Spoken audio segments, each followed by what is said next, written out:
제목 같이 한번 읽어봅니다. 시작.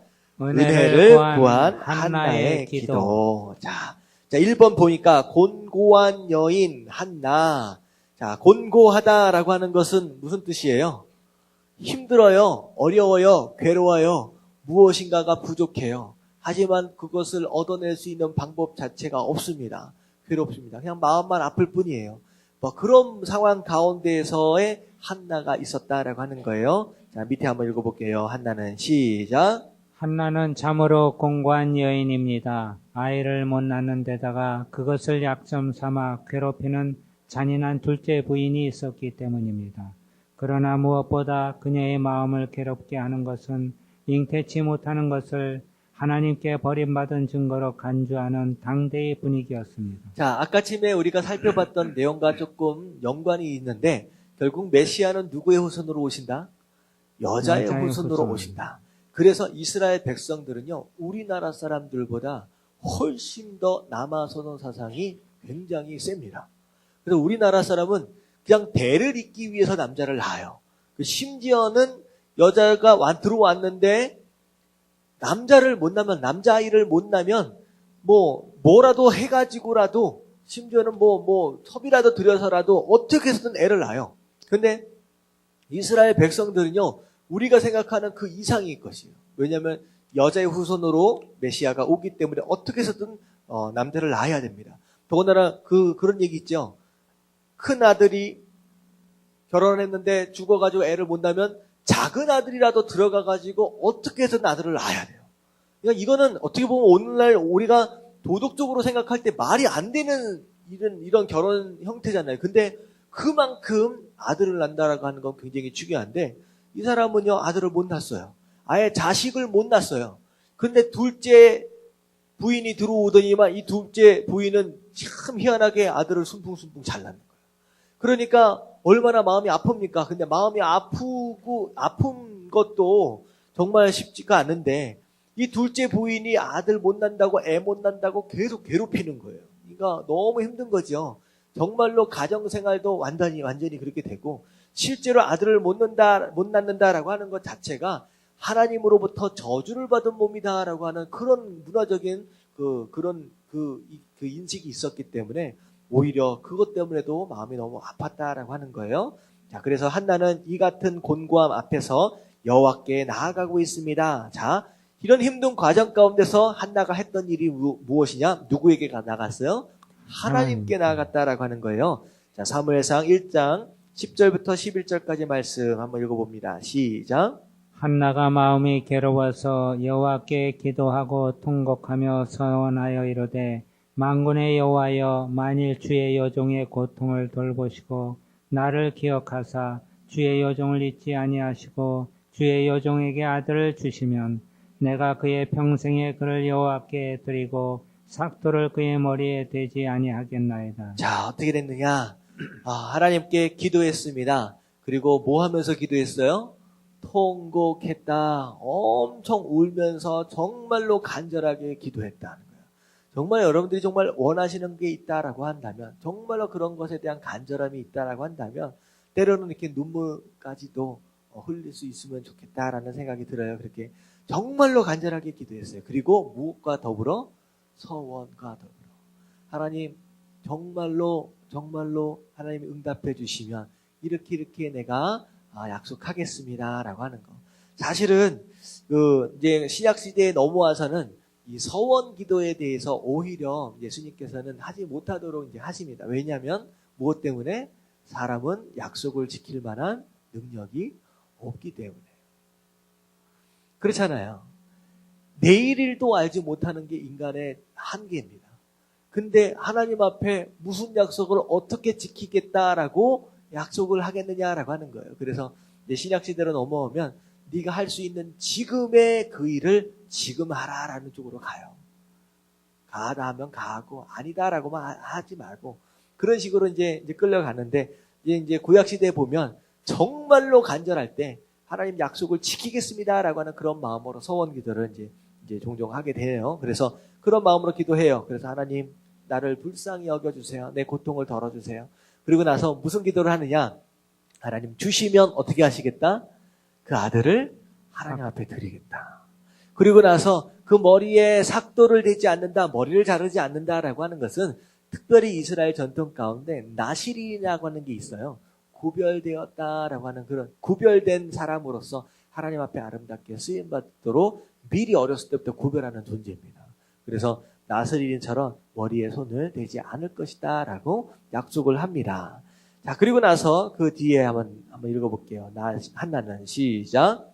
한나는 이 같은 슬픔으로 인해 낙심하지 않고 도리어 그것을 하나님께 더 간절히 기도하는 계기로 삼고 있습니다.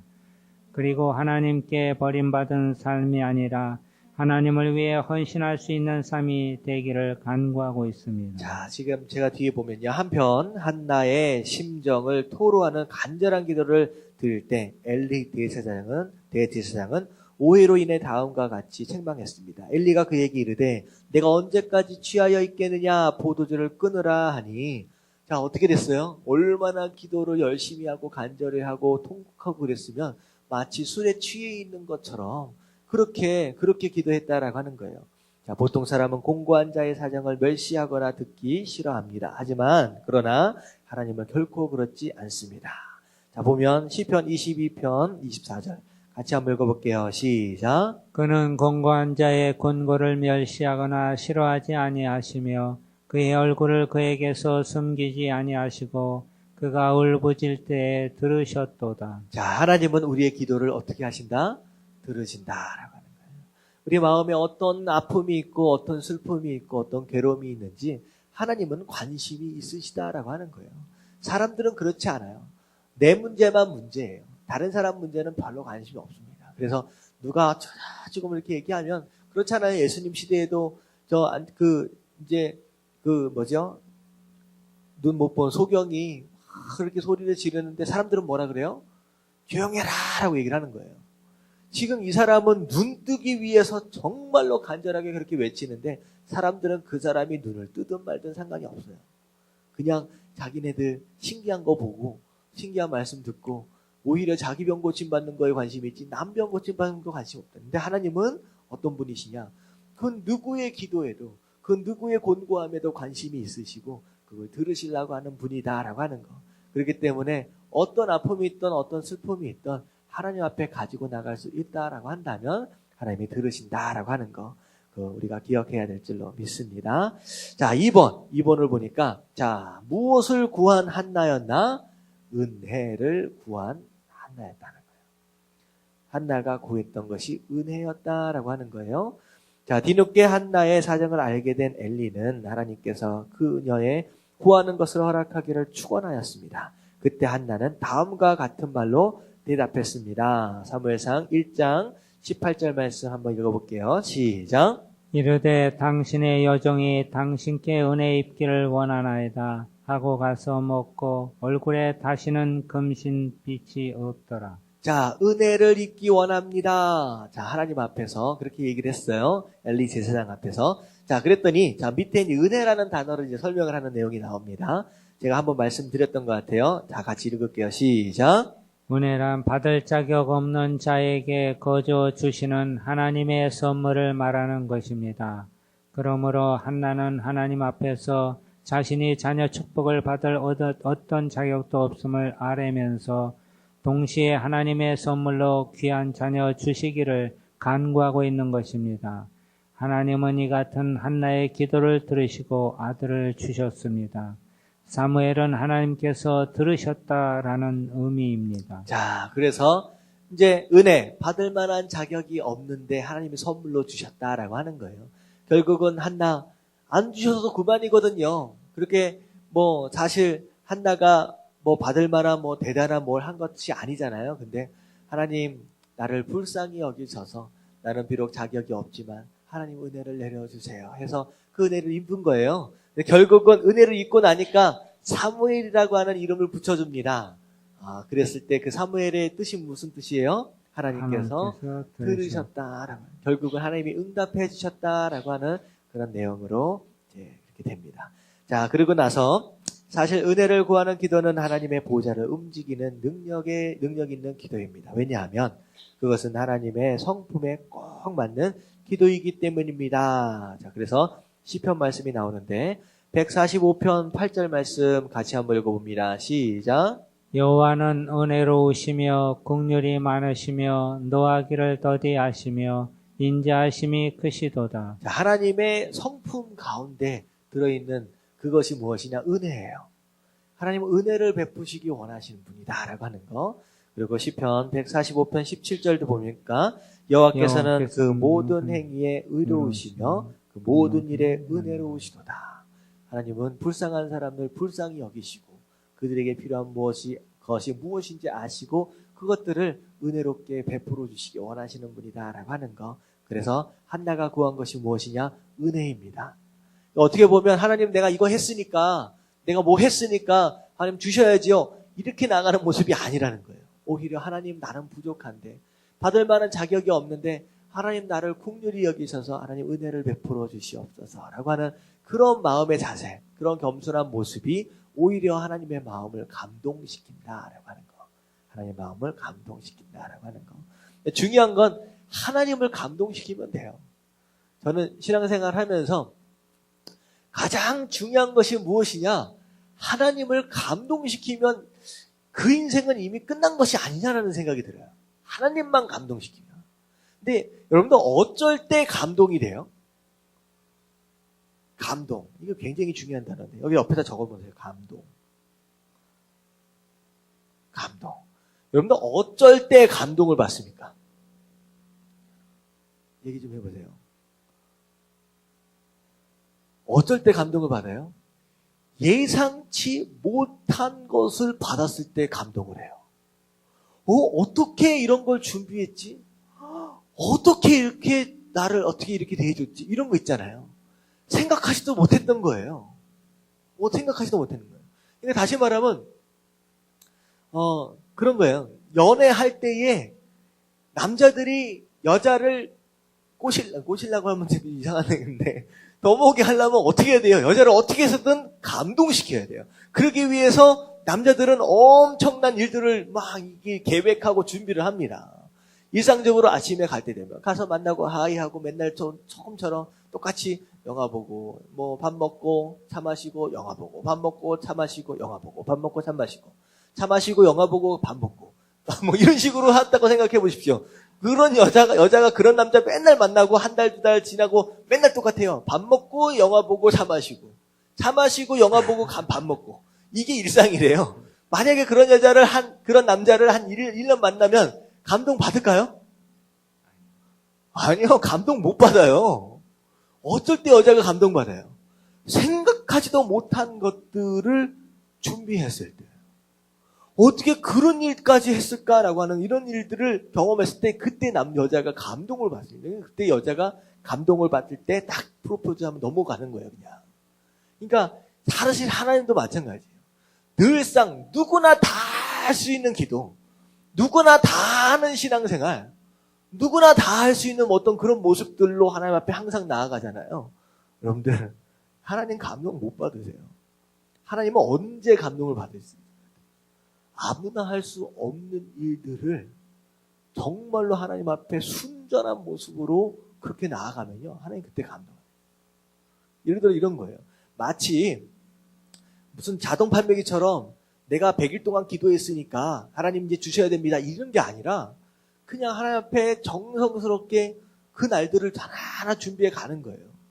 정말로 100일 동안을 새벽 예배 나가면서 정말 기도를 하고 또 금식도 또 할 수 있을 만큼 또 해보고 하여튼 뭐 이런 식으로 남들이 할 수 없는 생각해보지도 못한 그런 일들을 신앙생활 가운데 하나하나 만들어서 주님 사랑하기 때문에 감사하기 때문에 이런 일들을 준비해가지고 하나님께 보여드릴 수 있으면요, 하나님이 감동받으시네요.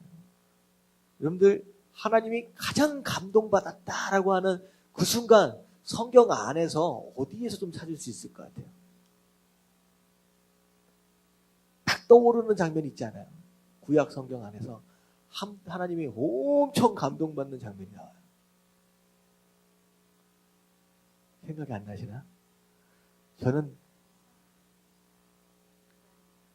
그건 하나님이 순종하기를 기대하신 가운데였고 생각하지도 못하는 가운데 딱 던진 누군가의 말이 있었어요. 다윗이 뭘 고백했어요? 나는 백향목궁에 거하는데 하나님은 천막 가운데 거하다. 마음 가운데 무슨 마음이 들었어요? 하나님 집 지어주고 싶은 마음이 들어요. 한 번도 하나님이 다윗을 향해 내 집 좀 지어줘라 라고 생각하신 적이 없어요. 근데 그 다윗의 그 말에 하나님이 완전히 뿅 가신 거예요. 내가 언제 내 집 지어달라고 그랬느냐? 하나님이 뿅 가셨어. 그래서 하나님이 다윗을 축복하시는데 어떤 축복을 해주시는지 아세요? 너의 후손으로 인하여 메시아가 날 것이다. 네 왕국이 영원할 것이다 라고 하는 그런 축복을 받아요. 이게 하나님이 감동받으면 그렇게 된다는 거예요. 저는 성경에 가장 하나님의 감동받으시는 부분이 바로 그 장면 같아요. 내가 언제 지어달라고 했느냐? 하나님 깜짝 놀라는 거예요. 네가 지을 필요 없어. 하지만 네 그 마음을 하나님 그냥 받아버리는 거예요. 엄청난 축복을 해줍니다. 솔로몬이 완전히 망가져요, 나중에. 근데 다윗 때문에 솔로몬을 살려주세요. 이게 하나님이 감동받으시면 이렇게 된다. 사실 이 말씀을 이제 우리가 읽으면서 은혜를 구한한다. 결국 하나님의 감동을 받으시면요, 하나님이 움직이십니다. 하나님이 축복을 해주신다라고 하는 거. 이거는 너무 중요합니다. 자, 은혜 받은 자의 삶. 자, 하나님께서 은혜를 정말로 베푸셨어요. 사무엘을 낳도록 하셨다는 거예요. 그랬을 때 한나가 어떻게 했느냐? 한나는 응답으로 받은 아들 사무엘을 젖을 뗀 후에 곧바로 어떻게 했어요? 하나님께 받았다. 자, 젖을 떼었다라고 한다면 몇 살이겠습니까? 이제 1살이에요. 길어봤자 2살입니다. 이제 뒤뚱뒤뚱 조금 걷고 있을 때에 가장 이쁘고 가장 사랑스러울 그 나이에 하나님과의 약속 때문에 딱 떨어뜨립니다. 일주일에 한 번씩 옷만 챙겨서 갖다 주고, 엄마 마음이 얼마나 힘집지 않았겠습니까? 근데 드렸어요. 애를요, 오랜 시간 못 낳았어요. 하나 아들 낳았을 때 얼마나 귀하겠습니까? 그리고 솔직히 그 아들 다음에 또 다른 아들 주실 거라고 하는 보장이 있어요, 없어요, 지금? 없어요. 이게 처음이자 마지막일 수 있어요. 근데 하나님의 약속 때문에, 하나님과의 약속 때문에 드렸어요. 근데 나중에 어떻게 돼요? 한나에게 아들을 계속 낳도록 또 다른 축복들을 계속 해주십니다. 약속을 지켰다라고 하는 거예요. 자, 사무엘상 1장 24절 함께 읽겠습니다. 시작. 젖을 뗀 후에 그를 데리고 올라갈새 수소 3마리와 밀가루 1에바와 포도주 1가죽 부대를 가지고 실로 여호와의 집에 나아갔는데 아이가 어리더라. 자, 하나님 함께 엄청난 소 3마리를 가지고 나옵니다. 이게 오늘날만 해도 엄청난 대가잖아요. 근데 이 재물을 다 가지고 올라가요. 결국은 사무엘이 이제 제사장 집에서 자라게 되잖아요. 그런 가운데 먹고 입을 이 모든 것들을 다 준비해가지고 다 올라가는 거예요. 자, 한나가 아직 품에 안나 키워야 할 아기를 이처럼 온전히 바칠 수 있었던 것은 은혜의 의미를 제대로 깨달았기 때문이다. 내가 받을 만한 자격이 있어서 받은 게 아니다라고 하는 걸 알기 때문에 하나님 앞에 과감하게 드릴 수 있다라고 하는 거예요. 하지만 우리가 쓰고 있는 재물, 우리가 쓰고 있는 시간들, 우리가 누리고 있는 축복들, 내가 받을 만한 자격이 없는데 받았다라고 한다면 하나님 앞에 드리는데 오히려 더 쉬울 수 있다라고 하는 거예요. 자, 1장 27절부터 28절 함께 읽습니다. 시작. 이 아이를 위하여 내가 기도하였더니 내가 구하여 기도한 바를 여호와께서 내게 허락하신지라. 그러므로 나도 그를 여호와께 드리되 그의 평생을 여호와께 드리나이다 하고 그가 거기서 여호와께 경배하니라. 자, 하나님이 응답하셨으므로 나도 하나님 앞에서 얘기했던 이 약속들을 다 이행하겠다, 하나님 앞에 드리겠다라고 고백합니다. 그리고 나서 받을 자격이 없이 거저 받았으니 하나님을 위해 거저 바치는 것, 이것이 은혜를 진정으로 깨달은 자의 자세입니다. 뭘 헌신하려고 하면, 뭘 드리려고 그러면 아깝다 그런 마음이 잠깐 들어간다. 이거는 은혜를 아직 모르기 때문이라는 거예요. 내가 지금 누리고 있는 것이 그냥 내가 열심히 했으니까 누린다, 이렇게 생각하면 아까워지는 거예요. 자, 은혜를 입은 사람은 아래와 같은 고백으로 살게 됩니다. 고린도전서 15장 10절 말씀 읽습니다. 시작. 그러나 내가 나 된 것은 하나님의 은혜로 된 것이니 내게 주신 그의 은혜가 헛되지 아니하여 내가 모든 사도보다 더 많이 수고하였으나 내가 한 것이 아니요 오직 나와 함께 하신 하나님의 자, 은혜로라. 누구의 고백입니까? 사도 바울. 바울의 고백이라는 거예요. 아무리 열심히 수고하고 해도 누구보다도 열심히 뛰어다녔지만 이것이 내가 한 것이 아니다라고 생각하는 것은 무엇 때문이다? 내가 하나님의 은혜를 알기 때문이다라고 하는 거. 하나님은 이처럼 온전히 소원을 갚은 한나에게 풍성한 복으로 갚아주셨습니다. 사무엘상 2장 21절 같이 읽겠습니다. 시작. 여호와께서 한나를 돌보시사 그로 하여금 임신하여 세 아들과 두 딸을 낳게 하셨고 아이 사무엘은 여호와 앞에서 자라니라. 자, 몇 명을 더 주셨어요? 세 아들과 두 딸. 5명이나 더 줬어요. 5명. 아까 와가지고 하나님 사무엘 죄송합니다. 죄송합니다 하고서 끌어안고서 계속 못 주고 있었다라고 한다면 하나님이 그 다음 아들들 딸들을 주셨을까요? 모르겠지요. 네. 하나님이 알아서 하셨겠지만 한나가 하나님 앞에 이렇게 드릴 줄 아니까 하나님이 그래 내가 네 마음을 안다 하면서 막 쏟아 부어 주시는 거예요. 아브라함에게는 몇 명의 아들이 있었을까요? 믿음의 조상 아브라함에겐 7명의 아들이 있었는데요.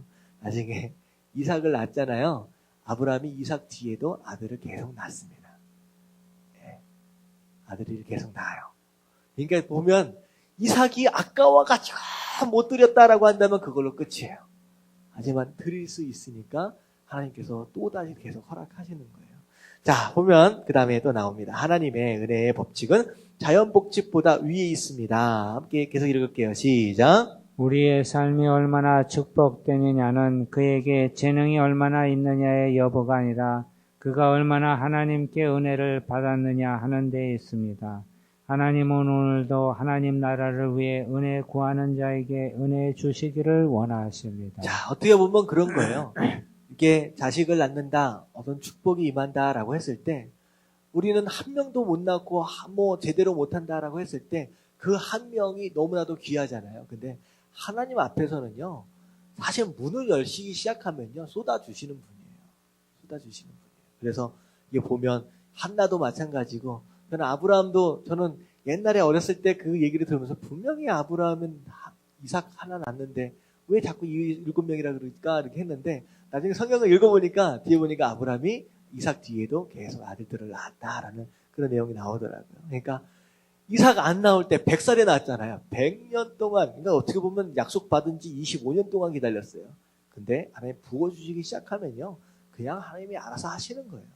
마찬가지입니다. 우리 인생 어떻게 보면 잘 안 풀리고 그러면요, 뭐 하나도 되게 아슬아슬하고 막 그렇잖아요. 근데 하나님이 문 열기 시작하시면요, 부어주시는 데는 한량이 없어요. 그러니까 요즘 지금 우리가 어렵고 힘들고 타이트하다라고 느낄지라도 하나님 앞에 은혜를 구하십시오. 하나님이 문을 열기 시작하면요, 그냥 다 채워주십니다. 나중에 욥 어떻게 됐어요? 욥 10명의 자녀를 잃었는데 어떻게 됩니까? 그냥 10명을 그냥 주시는 거예요. 누가 그런 얘기를 하는 거예요. 나머지 재산은 다 2배씩 주셨는데 왜 자식은 왜 똑같이 10명만 주셨느냐라고 그런 얘기를 하더라고요. 근데 누가 그런 얘기를 해요. 하나님이 부모님의 마음을 알기 때문에, 부모의 마음을 알기 때문에 10명만 주셨다. 왜냐하면 부모님은 돌아가시면 어디다 묻어요? 땅에다 묻습니다. 자식은 죽으면 어디다 묻습니까? 가슴에다 묻어요. 그러니까 요백에 있어서의 죽은 그 10명의 아들, 딸들은요, 어디 있어요? 계속 가슴에 있어요. 그러니까 10명을 더 주셨으면 요백에 있어서 자녀는 지금 몇 명입니까? 20명. 20명이에요. 자, 그런 얘기 들으니까 맞다라는 그런 생각이 들더라고요. 이해가 좀 가시죠? 하나님은요, 열어주시면 인간은 쉽지 않을 것 같은데 그냥 하나님은 되는 거예요. 그러니까 중요한 거, 오늘 말씀 가운데 중요한 것이 무엇이냐? 힘들고 어려울 때 누구에게 나아가라? 하나님께 나아가라. 사실 힘들고 어려운 문제는 어디서부터 시작됐기 때문에 하나님과의 관계 때문에 시작됐어요. 그게 망가졌기 때문에. 하나님께로 돌아가서 하나님께 간구하면 된다. 그럴 때 가장 중요한 기도는 은혜를 구하는 기도.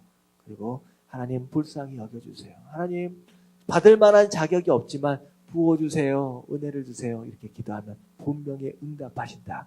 그게 바로 사무엘. 그게 하나님이 응답하셨다라는 뜻이에요. 그리고 하나님이 여시기 시작하면요. 다 주신다. 주셨을 때, 축복하셨을 때 아까워서 부들부들 바들바들 떨지 마시고 드리십시오. 그럼 하나님이 그 이후에 계속 부어주시는 그런 일들이 있었다라고 하는 거 기억하시면서 한 시간 잠깐 기도하겠습니다. 하나님, 우리 삶 가운데 힘들고 어려운 일들이 있습니다. 어떻게 보면 인생이 좀 타이트하고 어떻게 보면 조금 잘 풀렸으면 좋겠는데 그게 마음처럼 쉽지 않은데 하나님 은혜를 간구합니다. 하나님 풀어주시고 하나님 역사하여 주셔서 이렇게 드릴 수 있는 사무엘이 우리 삶 가운데 있도록 하여 주시옵시고 하나님 그로 인하여 풍성한 채우심을 누릴 수 있는 사람들 될 수 있도록 해달라고 우리 간절히 주님 한번 부르짖고 기도하겠습니다. 시작. 주님